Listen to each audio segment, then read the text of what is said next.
So hello everyone, welcome to my channel. So जैसे आप सबको पता चल चुका होगा कि IDBI बैंक की वैकेंसी निकल चुकी है। बैंकिंग वैकेंसी IDBI बैंक सबको पता है LIC के अंडर आता है, ठीक है।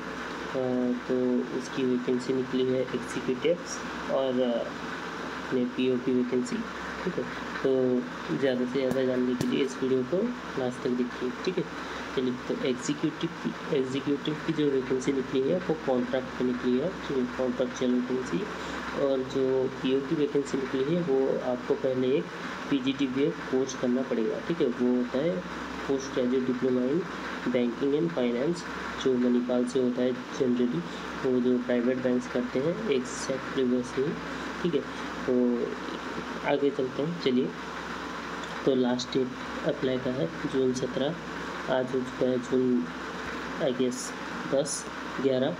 तो आपके पास से 6 दिन बचे हैं। तो जिन लोगों ने अभी तक ये फॉर्म नहीं भरा प्लीज़ जल्दी जाके भर लीजिए, ठीक है। तो इसके ऊपर जाते हैं कौन कौन से टाइप की और कैसी वैकेंसीज निकली है। एग्जीक्यूटिव्स कॉन्ट्रैक्ट की 1044 वैकेंसीज निकली है। उनमें से जनरल के लिए 418 और बाकी सबका आप देख सकते हैं। और PGDBA कोर्स के लिए 500 वैकेंसीज, जनरल के लिए 200, बाकी देख सकते हैं आप, ठीक है। बाकी आगे चलते हैं। कट ऑफ डेट आपको याद रखना पड़ेगा। एलिजिबिलिटी क्राइटेरिया एज और क्वालिफिकेशन का है अप्रैल 1, 2022। मतलब अगर सपोज इसका एज क्राइटेरिया मिनिमम 21 ईयर्स है तो आपको अप्रैल 1, 2022 तक 21 ईयर हो जाना चाहिए। अगर आप सपोज आज है जून 10, अगर जून 10 को आप 21 साल के हो रहे हैं तो आप एलिजिबल नहीं हैं देने के लिए, ठीक है। सो पेमेंट ऑफ एप्लीकेशन फीस का लास्ट डेट है जून 3 से जून 17 तक, मतलब जून 17 लास्ट डेट है, ठीक है। ऑनलाइन पेज का टेंटेटिव डेट है जून 9 है एग्जीक्यूटिव का, और PGDBA का है जुलाई 23, ठीक है, याद रखिएगा। सॉरी, जुलाई 9 और जुलाई 23। एलिजिबिलिटी क्राइटेरिया 20 ईयर्स है एग्जीक्यूटिव के लिए, और PGDBA के लिए 21 ईयर्स, मैक्सिमम 25, मैक्सिमम 28 एग्जीक्यूटिव और PGDBA, याद रखिएगा, ठीक है। Educational qualification minimum graduate from any university और इक्विवेलेंट क्वालिफिकेशन, ठीक है।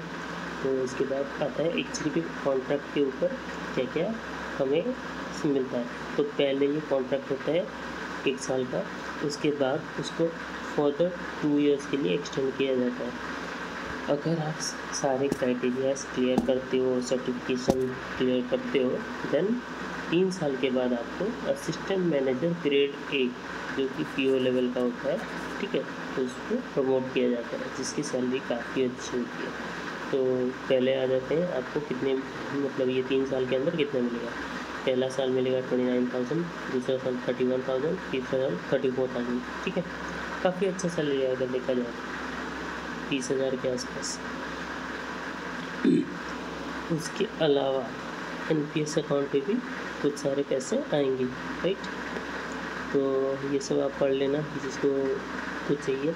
इस पर हाँ, एक याद रखने वाली बात है, इस पर आपको DA/HRA कुछ नहीं मिलेगा, as it is contractual post, ठीक है। तो उसके बाद आते हैं PGDBA के ऊपर, ठीक है। ये आपको Manipal institute of global education जो बेंगलुरु में है, मणिपाल इंस्टीट्यूट ऑफ टेक्नोलॉजी जो बोलते हैं वहाँ पे, ठीक है। और एक है इंस्टीट्यूशन जो NIT जो गुड़गांव में, सॉरी ग्रेटर नोएडा में है। ये दोनों जगह में आपको ट्रेनिंग दी जाएगी। नॉर्मली 9 मंथ्स का कोर्स होता है, क्लासरूम ट्रेनिंग। उसके बाद 3 मंथ्स का इंटर्नशिप होगा, ठीक है। वो 1 साल, वो जो टोटल 1 साल होता है उस पर आपको स्टाइपेंड मिलेगा। पहले 9 मंथ के लिए आपको मिलेगा 2,500 रुपये, और बाकी 3 महीने के इंटर्नशिप पे आपको मिलेगा अराउंड 10,000 पर मंथ, ये रहा, ठीक है। तो प्रोग्राम का एक फ़ीस देना पड़ता है आपको ज्वाइनिंग करने के लिए, या आपको खुद पेमेंट करना पड़ेगा पढ़ने के लिए पहले। तो 3.5 लाख प्लस GST जो कि अराउंड 3,90,000 के आसपास आ जाता है, एक नॉट रॉन्ग, ठीक है। तो याद रखिएगा, जिन लोगों को काफ़ी ज़रूरत है इसके लिए तो वही ये फॉर्म भरें, वरना मेरे हिसाब से इससे अच्छा तो SBI, LIC IBPS RRB ये सब के वैकेंसीज काफ़ी बेटर है। मतलब 4 लाख भरोगे, 4 लाख मतलब इफ़ यू पे वन टाइम आपको 4 लाख भरना पड़ेगा, लेकिन आप अगर लोन लेके करते हैं तो आपको अराउंड 6 लाख से आ जाता है, क्योंकि प्राइवेट बैंक्स में भी यही सभी हाल है। जो भी मणिपाल में जो कोर्स करते हैं उनका यही हाल है, ठीक है। तो प्लीज़ सोच समझ के कीजिएगा, बाद में पछताना ना करें, ठीक है। तो कोर्स कंप्लीशन के बाद आपको ये आपका पे स्केल रहेगा 36,000 से लेकर, ये छोड़ दीजिए जो भी है, आपको अराउंड 50 से लेकर 60,000 इन हैंड तक आ जाएगा आपकी सैलरी, ठीक। टर्म्स ऑफ अपॉइंटमेंट जो कि नॉर्मल 2 साल का प्रोबेशन पीरियड होता है, ये सब पता है, ठीक है। आगे चलिए, लेकिन ये याद रखिएगा एक सर्विस बॉन्ड, ये बहुत इंपॉर्टेंट होता है, ठीक है। इस पर आपको मिनिमम 3 इयर्स का सर्विस बॉन्ड साइन करना पड़ेगा, ठीक है।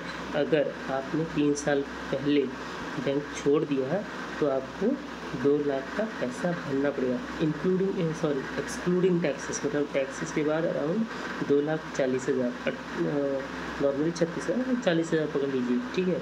सो प्लीज़ ये याद रखना, बॉन्ड भी होता है, पैसा भी भरना पड़ेगा, ठीक है।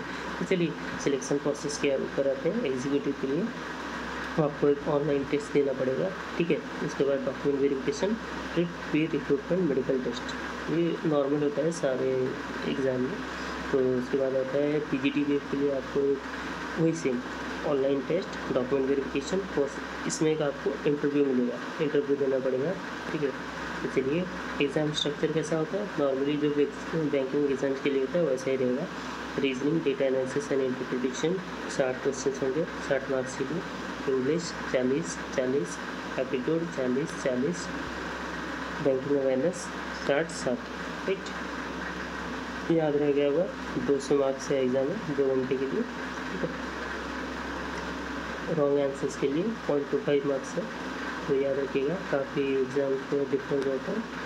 तो बाकी सबको पता होगा सबको, शेड्यूल कास्ट के लिए 5 year relaxation, other backward caste के लिए 3 इयर्स और डिसेबिलिटीज़ के लिए 10 इयर्स, राइट।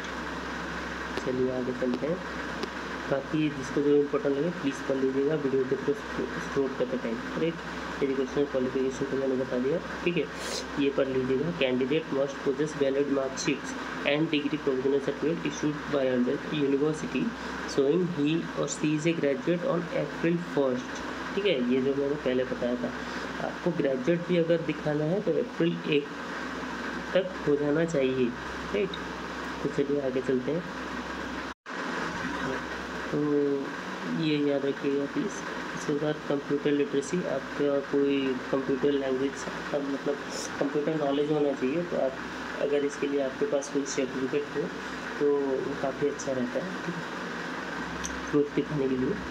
फिर उसके बाद ये याद रखिएगा, candidature of candidates with record of default in repayment of loans, credit card dues or against whose name adverse report of civil or other external agencies is available is liable to be rejected। वो याद रखिए, अगर आपने कभी भी loan payment में default किया हो या आपका सिविल रिपोर्ट कुछ गड़बड़ हो तो आपको टर्मिनेट किया जाएगा एग्ज़ाम से, तो ये आप कीजिएगा, ठीक है। ये काफ़ी इंपॉर्टेंट पॉइंट है, काफ़ी लोगों का होता है उनको पता नहीं चलता, ठीक है।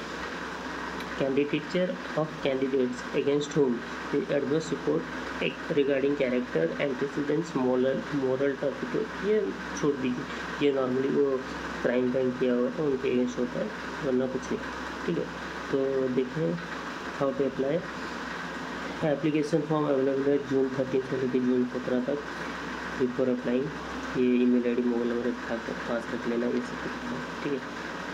तो photograph, impression, handwritten declaration, type declaration अगर ज़रूरत है तो, और सिग्नेचर ये पास रख लेना, इजी होता है। ये टेक्स्ट है जो ये आपको हाथ पे लिख लेना है, ठीक है, हाथ पे मतलब पेपर पे लिख लेना है हाथ से, ठीक है। तो इसे पढ़ लीजिएगा जिसको जो ज़रूरत है। सिग्नेचर कभी भी कैपिटल लेटर में नहीं होगा, तो काफ़ी लोग कैपिटल लेटर में लिख देते हैं, ठीक है। फिर एप्लीकेशन प्रोसीजर ये देख लीजिएगा, नॉर्मल वेबसाइट पे जाके लॉगिन कीजिए, रजिस्टर कीजिए, फिर उसके बाद फॉर्म भरिए, फिर सारे डॉक्यूमेंट्स अपलोड कीजिए, डन, पेमेंट करके, ठीक है। अब ये याद रखिएगा, ये पहले में लिखा हुआ है, ठीक है। आपको एनी वन पोस्ट के लिए अप्लाई करना है। Candidates are strictly advise to apply for one of the post. ठीक है, आप दोनों पोस्ट के लिए अप्लाई मत कीजिए please. Okay, so thank you for watching. अगर कोई भी प्रॉब्लम हो तो आप यहाँ पे मुझे बता सकते हैं। Thank you so much, please subscribe.